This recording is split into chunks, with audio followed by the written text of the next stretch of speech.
Hi guys, in this short tutorial, I'm going to guide you that how you can fix Chrome this site cannot be reached. So let's dive in. First, simply open your Chrome and then you have to click these three dots on the top right corner.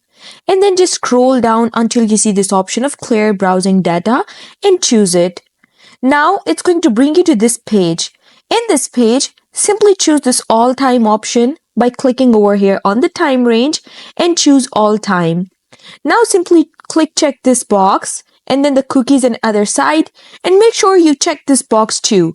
And then you simply have to click clear data and it's going to fix your problem. If it still doesn't, you can see your internet connection and then just go and restart your internet connection or the modem. So that's the process that you can follow to fix the problem of a site not being reached. I hope you found the process easy and liked my video. And if you did, please don't forget to like and subscribe my channel. Thank you very much. See you again.